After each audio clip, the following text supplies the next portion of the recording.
Episode 3, you snooze, you lose. Welcome to the Weeklyish 7 minutes, 1 tip, sometimes with prizes. I'm Marc Schelske, and this is a video resource for your growing intentional life. Hey Internet, in episode 2 we talked about using the last 5 minutes before you go to sleep to help your spiritual growth. Today we're going to continue talking about sleep. Everybody sleeps. We all know how to do it, right? It's just the downtime between busyness. Now, I've talked to so many people who have big plans about being intentional. They're going to work out 4 times a week. They're going to read their Bible and journal every morning. They're going to build that accountable friendship and have that coffee breakfast where they can share and grow and be encouraged, but they can never find the time. They pull themselves out of bed, their day flashes by, they drag themselves from one cup of coffee to the next. Everybody's feeling tired, but very few people are stopping to talk about how we sleep. Here's the truth. Intentionality in your life is either going to be supercharged or undermined by how you handle sleep. Do any of these sound familiar? Do you work or play until you're just completely worn out and collapse into bed? Do you watch a couple of hours of intense TV or movies or news before you go to bed? Do you sleep in as long as possible, hitting the snooze button over and over and over until the last possible second? If any of these sound familiar, there's a reason that you're groggy and low energy most of the day, and it doesn't have to do with not getting your coffee. You see, good sleep is the foundation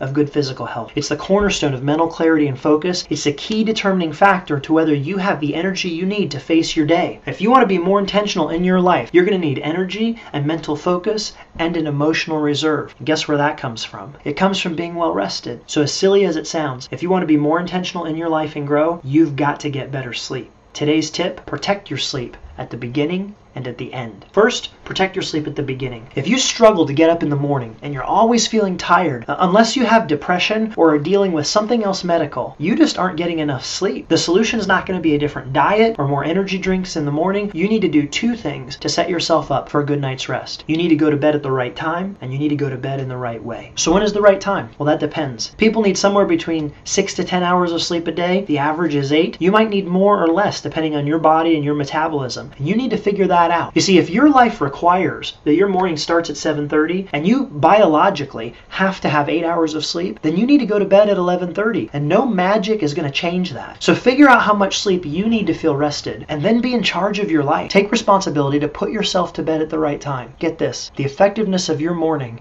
is always determined the night before. That's going to bed at the right time. Now how about going to bed in the right way? Your body needs to be winding down as you prepare for bed. Anything that you do that causes your body or mind to ramp back up is going to damage your sleep. So for example, eating a bunch of food in the hour or 2 before bed, that causes your digestive system to ramp up. Watching stressful media, TV, movies, the news in the hour or 2 before bed causes your brain to be more active and stress hormones to be released into your bloodstream. Having a high impact conversation or an argument before bed does exactly the same thing. You see, you're releasing adrenaline into your system, which causes your heart to beat faster and your brain to be more alert. Those things are not going to help you sleep. So even if you put yourself to bed at 11:30 sharp, if you spent the 2 hours before that ramping up your body and your brain, it's going to take several hours for your body to compensate for that, and you're not going to get the sleep that you need. You need to protect that hour or 2 before bed. Read, journal, spend peaceful time with your family. This is a perfect time to take in content that feeds your soul, especially because that takes advantage of the last 5 minutes principle and puts good content into your brain for processing during the night. Now that's protecting the beginning of your sleep. How do you protect the end? Does this sound like you? You're sleeping soundly and the alarm startles you awake. You hit the snooze button.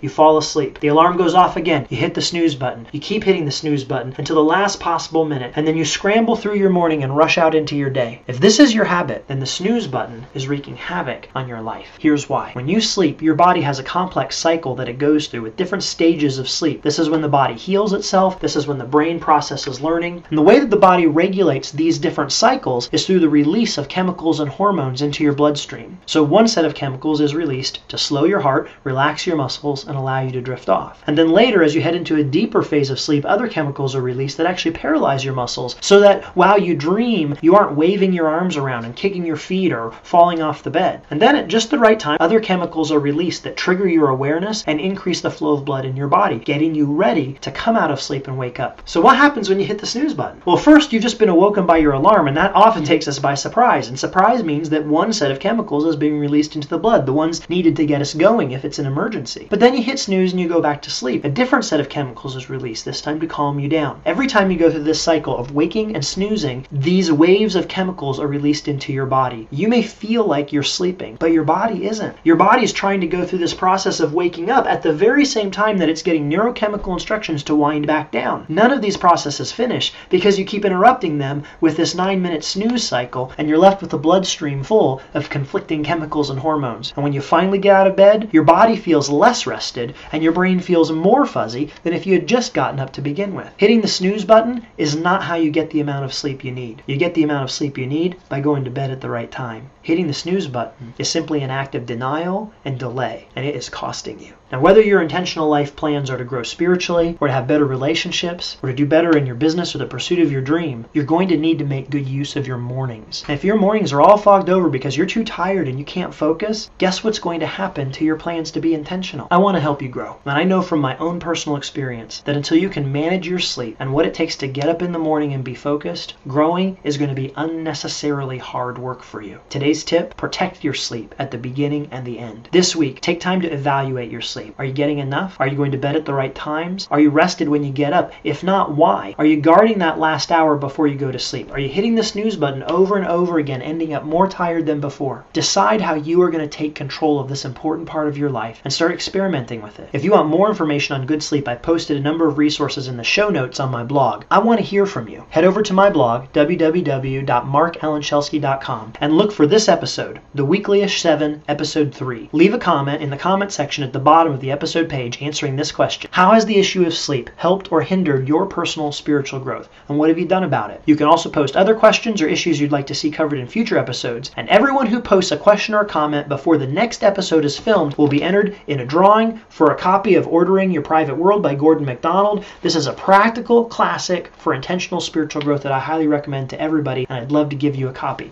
Leave a comment on the blog on the episode page for this episode. I'd be so grateful if you would rate my podcast in iTunes. Your ratings actually make it easier for other people to find this podcast. If you like the content, subscribe to my blog or to my Facebook page, share it with a friend. See you soon, and remember this: the real spiritual adventure starts when you get off the couch and decide how you're going to live.